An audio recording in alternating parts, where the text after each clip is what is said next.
히브리서 1장 4절에서 14절. 그가 천사보다 훨씬 뛰어남은 그들보다 더욱 아름다운 이름을 기업으로 얻으심이니 하나님께서 어느 때에 천사 중 누구에게 너는 내 아들이라 오늘 내가 너를 낳았다 하셨으며 또다시 나는 그에게 아버지가 되고 그는 내게 아들이 되리라 하셨느냐. 또 그가 맏아들을 이끌어 세상에 다시 들어오게 하실 때에 하나님의 모든 천사들은 그에게 경배할지어다 말씀하시며 또 천사들에 관하여는 그는 그의 천사들을 바람으로 그의 사역자들을 불꽃으로 삼으시느니라 하셨으되 아들에 관하여는 하나님이여 주의 보좌는 영영하며 주의 나라의 규는 공평한 규이니이다. 주께서 의를 사랑하시고 불법을 미워하셨으니 그러므로 하나님 곧 주의 하나님이 즐거움의 기름을 주께 부어 주를 동료들보다 뛰어나게 하셨도다 하였고 또 주여 태초에 주께서 땅에 기초를 두셨으니 하늘도 주의 손으로 지으신 바라 그것들은 멸망할 것이나 오직 주는 영존할 것이요 그것들은 다 옷과 같이 낡아지리니 의복처럼 갈아입을 것이요 그것들은 옷과 같이 변할 것이나 주는 여전하여 연대가 다함이 없으리라 하였으나 어느 때 천사 중 누구에게 내가 내 원수로 내 발등상이 되게 하기까지 너는 내 우편에 앉아 있으라 하셨느냐. 모든 천사들은 섬기는 영으로서 구원받을 상속자들을 위하여 섬기라고 보내심이 아니냐. 아멘. 우리가 인생을 살면서 이제 새로운 길을 선택할 때가 있습니다.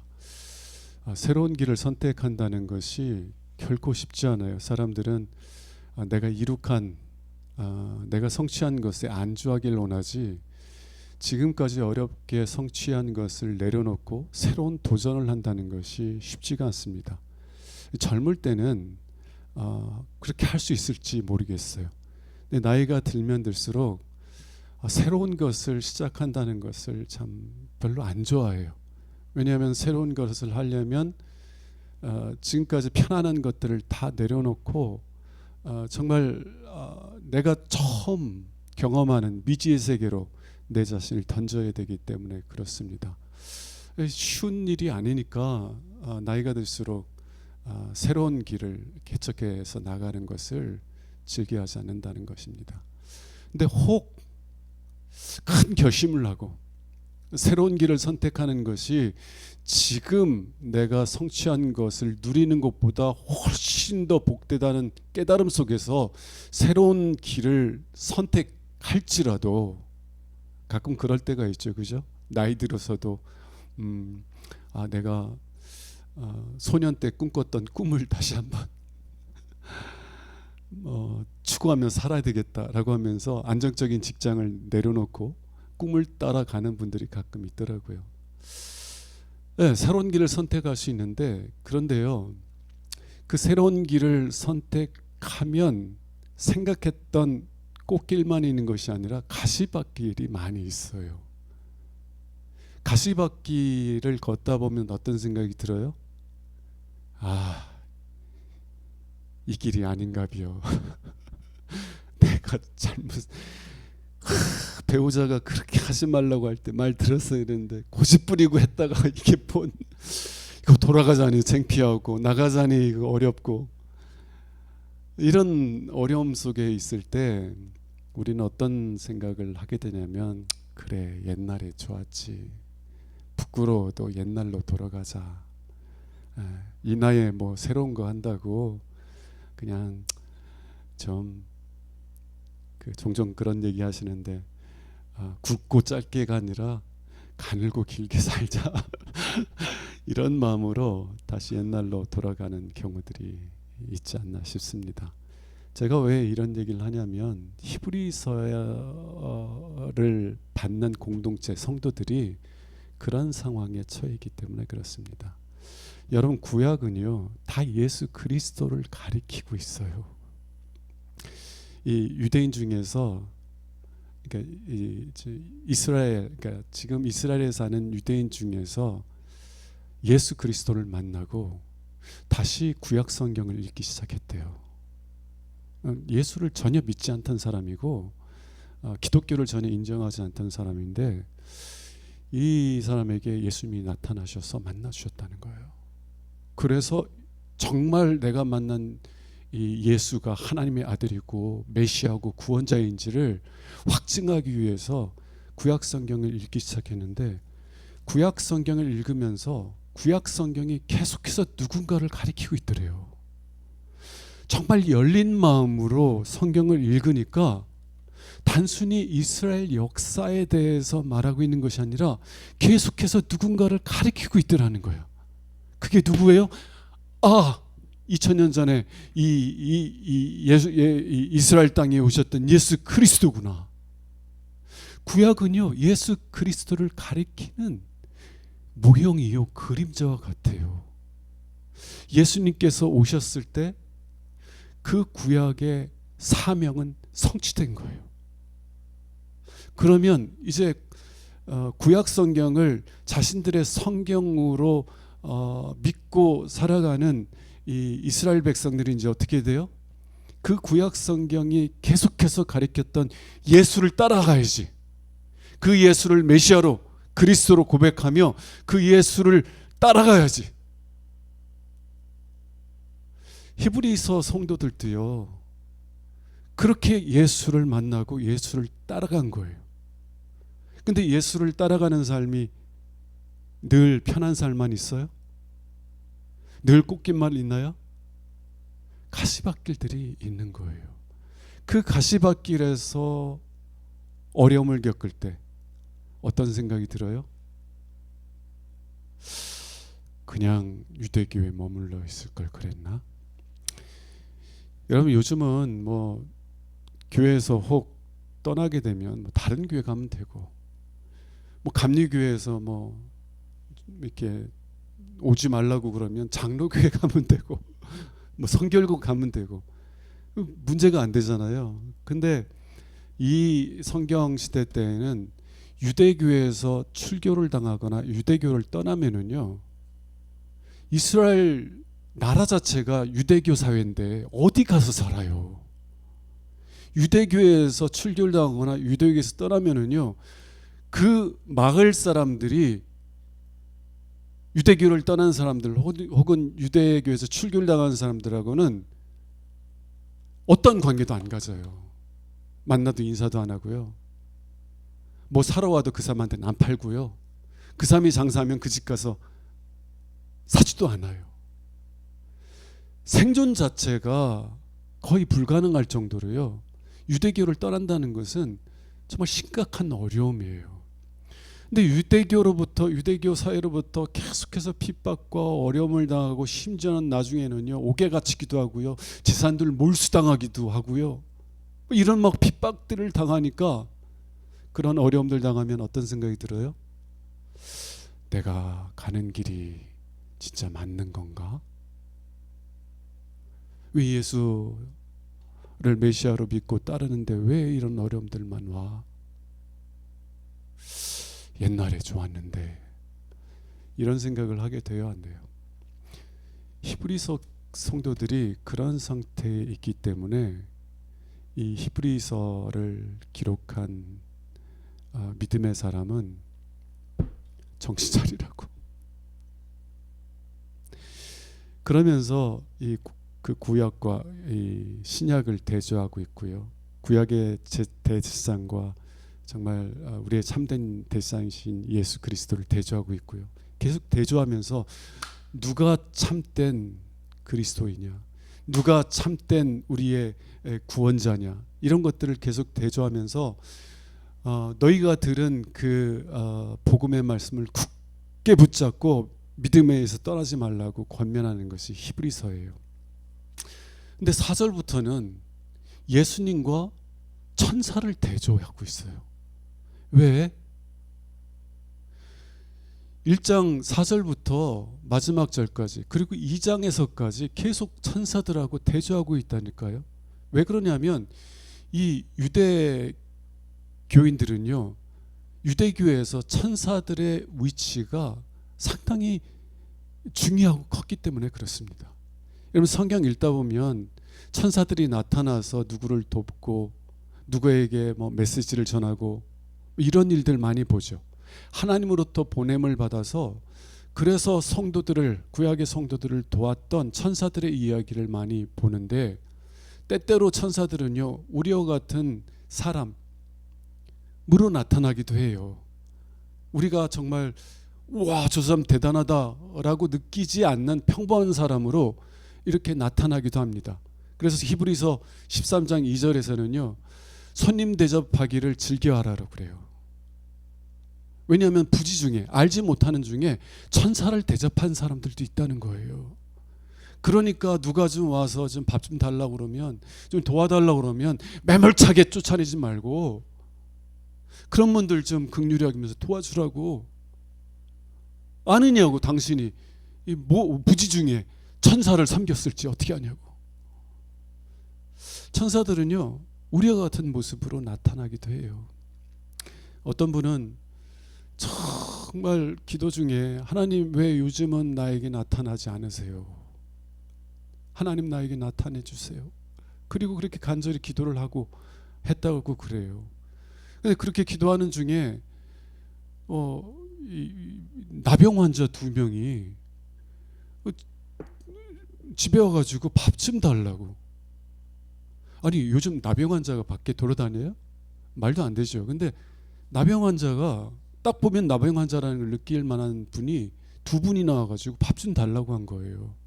근데 이때 그분이 뭐 다른 일로 막 너무 신경을 많이 쓰고 막 있던 때인데 와서 도와달라고 그러니까 아유 처음에는 나중에 식사 차려주겠다고 나중에 오시라고 그랬더니 아니 지금 좀 달라고 배고프다고. 그랬더니 이분이 막 짜증이 나가지고 화를 내면서 나중에 한다고 그러지 않았냐고 가라고 내쫓았대요. 근데 그분들이 가면서 찬송을 부르면서 가더래. 그래서 갑자기 이분이 뭔가 이상하다고 확 뛰쳐나가는데 금방 나갔거든요. 없어요. 이분이 그때 밥을 대접했다면 아마 이분이 부지 중에 천사를 대접했을 텐데 그 기회를 놓쳤죠. 주님 좀 만나달라고 그 기도에 응답해서 하나님이 천사 2를 보내주셨는데 이분이 하나님의 응답을 거절한 거죠. 그래서 히브리서 13장 2절에서는 손님 대접하기를 즐겨하라는 거예요. 누가 와서 도와달라고 그러면 그냥 도와주세요. 이 교회에서도 가끔 이제 뭐 술 취한 분들도 오고 뭐 어떤 분들도 와고 그래요. 그냥 다 도와줘요. 얘기 들어보면 뻔히 속는 거 알아. 아 이분이 돈을 위해서 왔구나. 이 완전히 속는 거야. 근데도 줘요. 왜 그래요? 그러다가 천사 대접할지도 몰라. 보내셨어요? 이제는 앞으로는 좀 이렇게 주자고요. 아니 그 몇 주 전에 아침 일찍이 주일날 어느 청년이 나 좀 재워줄 수 있겠냐고 하는 거예요. 그래가지고 교인들 오는데 어디 재워? 그래도 상황이 안쓰러워가지고 우리 저기 목양실 반으로 쪼갠 그쪽 침대가 하나 있잖아요, 조그만. 그래서 거기서 자라고 보여줬는데 이게 좀 그 조용히 잘 수 있는 좀 이렇게 분리된 공간을 생각하고 요청을 했나 봐요. 근데 그게 아니니까 그냥 가겠다고. 그냥 다른 교회들은 그냥 다 이상하게 보면서 내쫓는데 그래도 이렇게 환대해줘서 고맙다고 막 그러는 거예요. 막 그러면 가는 거야. 그래가지고 그 얘기를 들으니까 마음이 막 안쓰러운 거예요. 그래가지고 잠깐 들어가가지고 조금 봉투에다 조금 담아가지고 찜질방 가서 자라고 이렇게 주어졌는데 그때는 그냥 불쌍한 마음에 했는데 또 알아요? 그분 천사일지? 제가 천사 대접했을지도 몰라요. 그러니까 그냥 그걸 즐거워하라는 거예요. 교회 오면 아이 사람 어디 그냥 주일날 우리 예배 드려야 되는데 이렇게 생각하지 말고 이 사람이 천사일 수도 있어. 100번 중에 99번 속고 한 번 천사 대접하는 게 좋아요? 아니면 99번 속아도 한 번 천사 대접합시다고요. 근데 천사들이 그렇게 우리와 같은 좀 볼품없는 사람으로 나타날 때도 있는데 정말 영광의 모습으로 나타날 때가 있어요. 예수님께서 부활하셨을 때요, 이 천사들이 이 영광 중에 나타나는데 그 천사들의 모습을 본 사람들이 그 천사들을 뭐라고 묘사하냐면 그 얼굴은 번개 같았다 그런 거예요. 여러분, 내 앞에서 번개가 친다고 한번 생각해 보세요. 얼마나 두려워요. 그러니까 그 사람들이, 그 군인들, 그 예수님의 무덤을 지키던 이 군사들이 막 혼비백산해가지고 두려워서 다 도망간 거예요. 이 사도 요한도 자기에게 하나님의 메시지를 전하는 천사를 만나게 됐을 때 그거 어떻게 해요? 엎드려서 절하려고 그래요.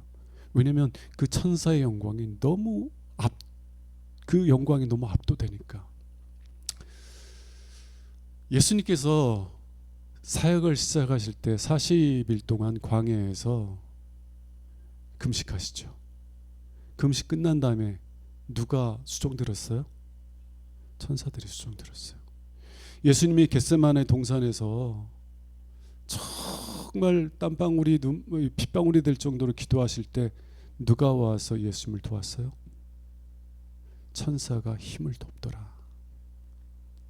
예수님이 우리 지체들 중에서 가장 작은 자들 함부로 대하지 말라는 거예요. 왜 그래요? 그의 천사가 매일 하나님의 얼굴을 뵙는다는 거예요.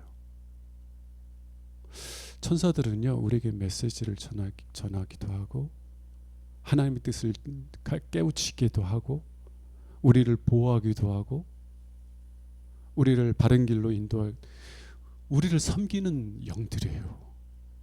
그런데 그 섬기는 영이 정말 우리보다 더 거룩하고 지혜롭고 능력이 있는 존재들이기 때문에 구약의 특히 이 유대교에서는요, 이 천사들의 존재를 매우 중요하게 여겼을 뿐만 아니라 심지어는 천사를 숭배하는 사람들까지 있었어요.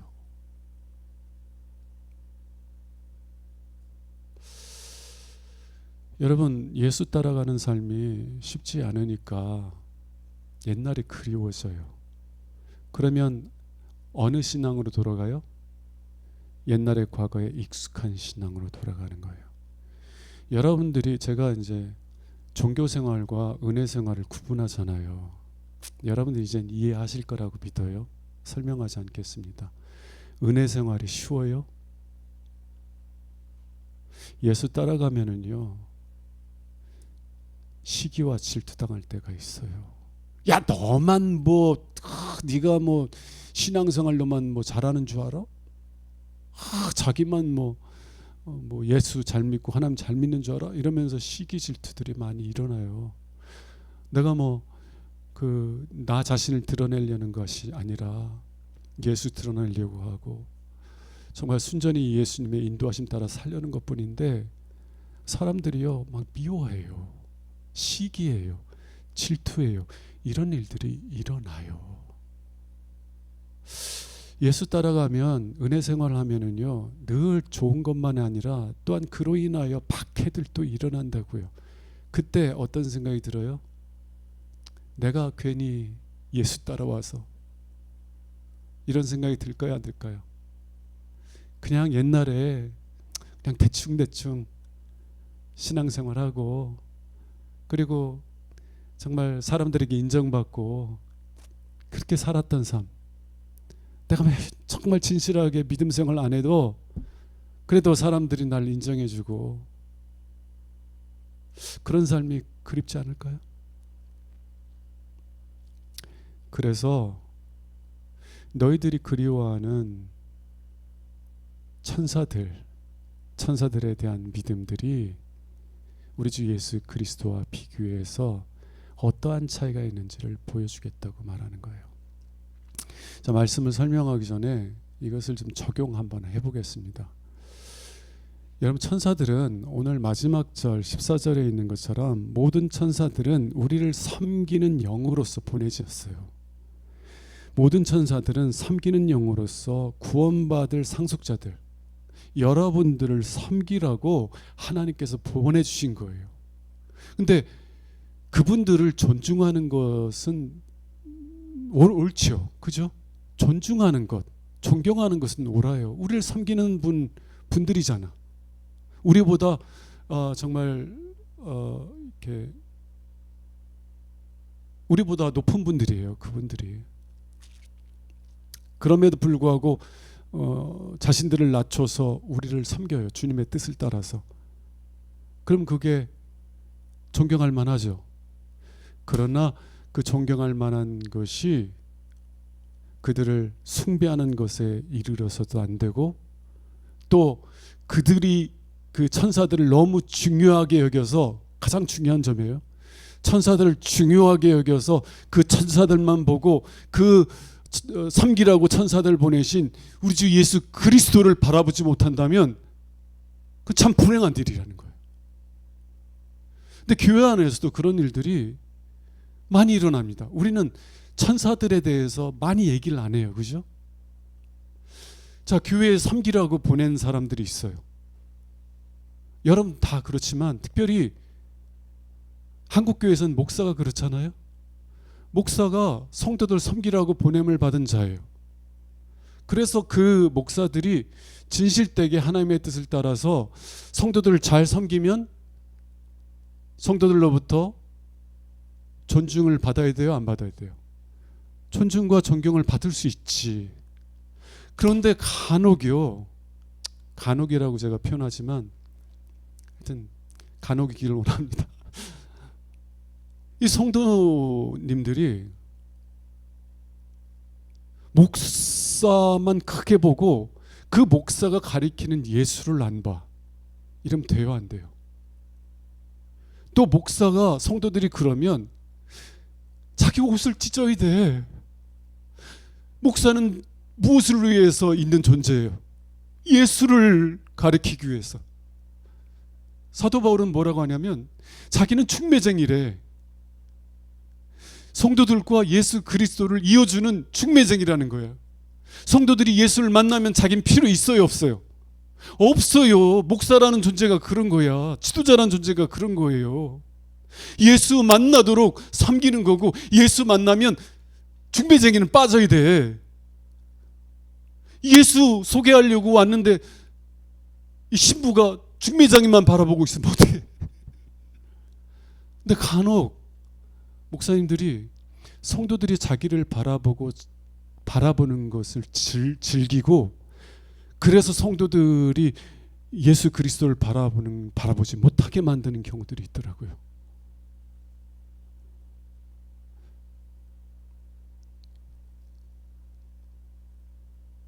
성도님들은 깨어 있어야 돼요. 목사님을 존중하고 존경할 수는 있어. 진실하게 주를 섬기고 성도들을 섬기면 그런 분들은 우리가 귀하게 여기지. 그런데 목사가 정말 진실하게 하나님을 섬긴다고 그래서 목사만 바라보고 그 목사가 가리키는 예수 그리스도를 바라보지 못한다면 정말 불행한 거예요. 또 목사가 성도들이 자기를 바라보는 것을 즐거워하고 성도들로 하여금 자기만 높이게 만드는 목사들이 있다면 그 목사는 망할지어다.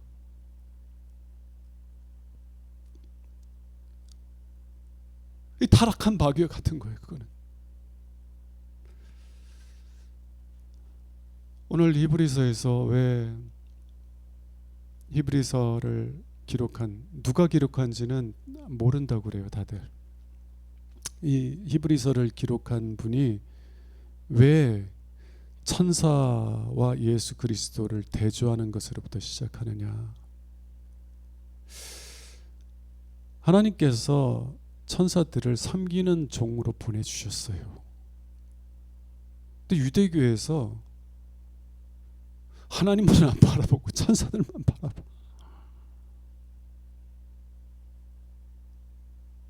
불행한 일이에요. 하나님께서 교회를 섬기라고, 성도들을 섬기라고 목사들을 보내는데 성도들이 목사만 바라봐. 아니, 제가 정말 마음 아픈 말 중에 하나는, 여러분, 목사가 말하는 것이 하나님의 말씀이에요? 하나님의 말씀을 가르치죠. 근데 목사가 말하는 것이 곧 하나님의 말씀이에요? 되게 무서운 얘기야, 이게요. 그러면 목사들이 얘기하는 게 다 똑같아야 되잖아. 왜 목사들마다 얘기하는 게 다 달라요? 그러면 그 목사들 중에 진짜는 하나밖에 없겠네. 그죠? 다 틀리니까 어떤 부분에 대해서. 하나님의 말씀에 대해서 가르치는 것뿐이에요. 저도 하나님의 말씀을 올바로 전하고 싶어서 노력하지만 제가 아직도 오해하고 올바르게 이해하지 못하는 말씀들이 있다고 저는 생각해요. 왜냐하면요, 몇 년 전에 이게 정말 하나님 주신 깨닫게 주신 말씀이라고 생각했는데 말씀을 더 깊이 들어가 보니까 아니야, 잘못 가르쳤어. 그런데 그게 제가 말한 게 뭘 하나님 말씀이야. 하나님 말씀을 바르게 가르치려고 노력하는 것뿐이고 바르게 전하려고 애쓰는 것뿐이지, 목사도 언제나 오류가 있고 잘못될 수가 있는 거예요. 목사의 설교를 통해서는, 여러분들이 목사의 설교를 통해서 은혜를 받았다 그러면 어떻게 돼요? 성경으로 여러분들이 들어가야 되고, 목사님이 가르치는 것은 예수 그리스도니까 성경을 통해서 예수 그리스도를 더 깊이 알기를 원한다고 성경으로 더 들어가야 되는 거지. 예수는 안 보고 목사만 봐. 때때로 좀 더 광신적인 그런 성도들이 있어요. 제가 군대 전역하고 얼마 안 됐을 때 저희 가족이 그 찬양 집회에 좀 가자고, 그때 유명한, 제가 그 교회나 인도자 얘기를 안 할 거예요. 찬양 집회가 있었는데 그때 상당히 유명했고, 그 교회가 그 찬양으로 굉장히 유명해서 젊은 사람들이 많이 거기에 모였을 때입니다. 갔더니 교회가 그때만 해도 엄청 크더라고요.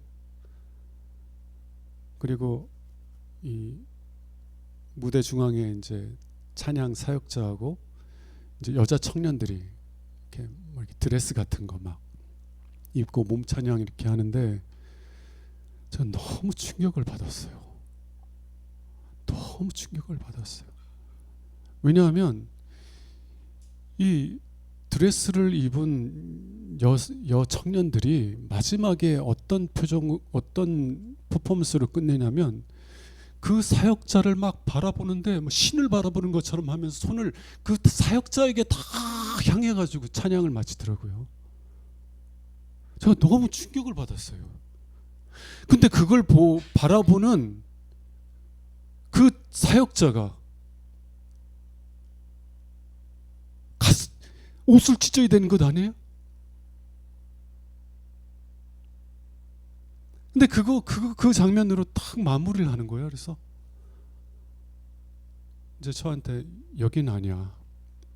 당신 여기에 와서 찬양 집회에 참여하거나 할 생각하지 마. 앞으로 아무리 찬양이 은혜스러울지라도 찬양 사역자에게 그를 바라보는 눈빛들이. 그리고요, 나중에 어느 청년하고 상담을 하게 됐어요. 어느 청년하고 상담을 하게 되는데 이게 극단적인 선택을 할까봐 두려운 상태에 이르러 있더라고요. 근데 이제 상담을 하는데 그 여자 청년이 그 교회 찬양단 출신이더라고요. 찬양단 출신인데 다른 교회에 있다가 그 교회로 가서 찬양단에 들어가서 찬양단으로 섬긴 청년이에요. 근데 이 청년이 무슨 얘기를 하냐면 그 찬양 사역자가 자기에게 네가 그 교회를 버리고 이곳에 왔다고 정죄를 한다는 거예요. 그래서 제가 물어봤어요. 실제로 그렇게 그분이 얘기했어? 아니래. 근데 그걸 어떻게 아니네? 마음의 음성으로 자기한테 얘기했다는 거야. 이게 제가 무슨 소리냐고. 어떤 사람도 그렇게 할 수가 없다고. 그렇게 할 수 있는 사람은 천사나 마귀밖에 없다고. 여러분, 천사라는 뜻이 뭔지 아세요? 천사라는 말 자체가 앙겔로스인데 메신저예요. 하나님 말씀을 전하는 사람. 그래서 천사와 마귀는 어떤 능력이 있냐면 우리의 생각에 메시지를 전달해 줄 수가 있어요. 메시지를 전달해 줄 수 있어요. 천사가 하나님의 명령을 따라서 우리에게 하나님의 말씀을 전달해 줄 수 있고, 마귀는 하나님과 전혀 상관없이 우리를 미혹하고 우리를 망하게 하기 위해서 메시지를 우리의 생각에, 우리의 마음에 심을 수가 있어요. 그래서 그거 그분이 한 거 아니다. 그러면서 제가 제 부끄러운 경험도 이야기했어요. 내가 기도하고 있는데 마귀가, 난 천사가 한 줄 알았더니 나중에 보니까 결과를 보면 누가 했는지가 드러나. 마귀가 나한테 자꾸 메시지를 주더라. 그래서 내가 그게 정말 내 앞에 기도하고 있는 사람에게 하나님이 방언 주셨으니까 방언하게 방언을 터뜨려 주라고. 그걸 어떻게 해요? 안 받았으면 어떡할 거야? 완전히 목사의 권위 다 무너지는 거지. 근데 제가 안 하고 있으니까 무슨 음성이 들리냐면, 믿음이 없는 자요, 왜 의심하냐고. 이 마귀는요, 성경 말씀을 가지고도요 우리에게 말해요. 그걸 3번이나 얘기하니까 제가 견디다 못해서 얘기했어요. 그 청년이요, 제 앞에서 같이 기도하고 있던 여자 청년, 저 때문에요 얼마나 힘들었는지 몰라요. 방언 받긴 뭘 방언 받아. 제가 그런 부끄러운 경험도 이야기를 하면서 아니라고 했더니 그 여자 청년이 인정을 안 해요. 그 찬양 사역자는 그런 능력을 갖고 있다는 거예요. 그리고 함께 있는 찬양 단원들도 그렇게 생각하고 있더라고요. 그러니 왜 그 찬양 팀들, 그 여자 청년들이 그 찬양 사역자를 막 신처럼 바라보면서 하나님께 올려야 될 그 손들을 그 다 찬양 사역자에게 손을 막 가리키면서 무릎 꿇고, 그게 이해가 되더라니까. 그 찬양 사역자를 뭐 신이라고 생각하지 않을지라도 거의 뭐 신에 준하는 수준으로 이렇게 대하는 거예요. 자, 그러면 그 청년들이 누구 얘기만 들어요? 누구 얘기만 들어요? 누구만 바라봐요? 그 사람만 바라보고요, 그 사람 얘기만 들어요. 성경이 뭐라고 말하고 있느냐, 하나님이 뭐라고 안 바라보고요, 그 사람만 바라봐요.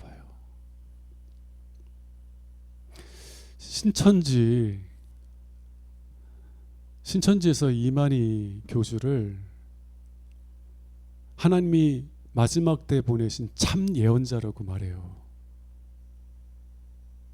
그럼 그가 말하는 모든 말은 누구 말이야? 하나님의 말씀이 되는 거죠. 그 이만희의 말을 안 들으면 누구의 말을 거부하는 거예요? 하나님 말씀을 거부하는 거죠. 제가 드리는 말씀 이해되세요? 여러분, 천사는요 하나님의 영광을 상속받을 상속자들을 섬기라고 보냄을 받은 자들이에요. 우리를 섬겨주는 것에 대해서 고마워하고 감사할 수 있으면 되지, 우리를 섬겨주는 천사들을 너무 중요하게 여기기 때문에 그 천사들을 바라보는 것으로 인하여서 그들을 보낸 예수 그리스도를 바라보지 못한다면 불행한 일이에요. 목사도 마찬가지예요. 어떤 사역자도 마찬가지예요. 어떤 목사가, 어떤 사역자가 진실되게 하나님을 섬기면 존중하고 존경할 수 있죠. 그죠? 그러나 그를 통해서 더 예수 그리스도를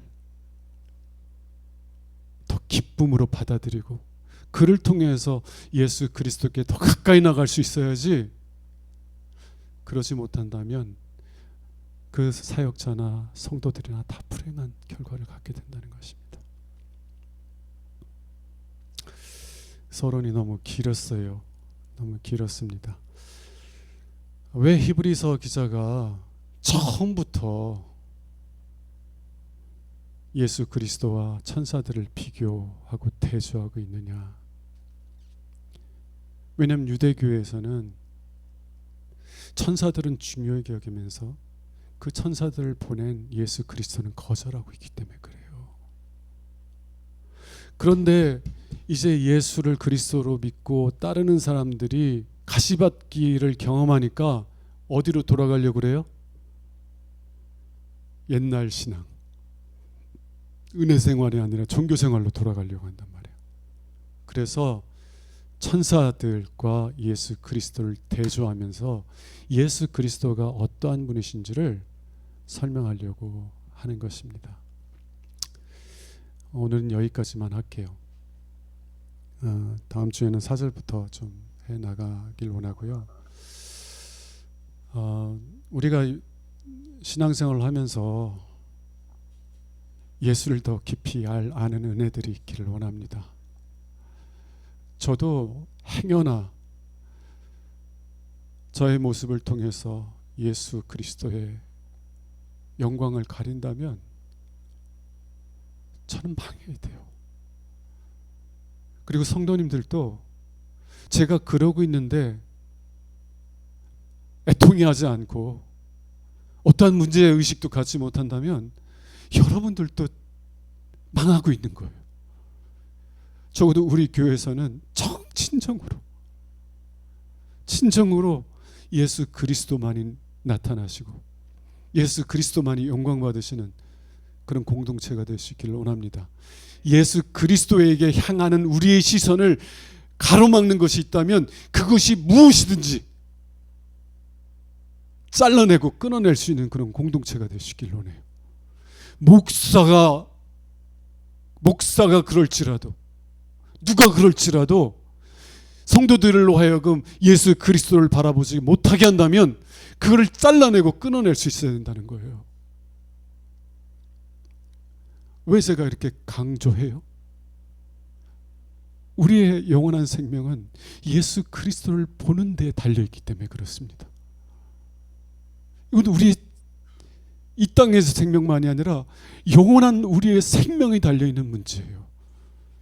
그래서 우리가 모든 일에 관대하고 그리고 형제들의 허물을 정말 덮어주고 긍휼히 여겨주고 해야 되지만 예수 그리스도를 바라보는 것을 가로막는 것들에 대해서는 엄할 수 있어야 돼요.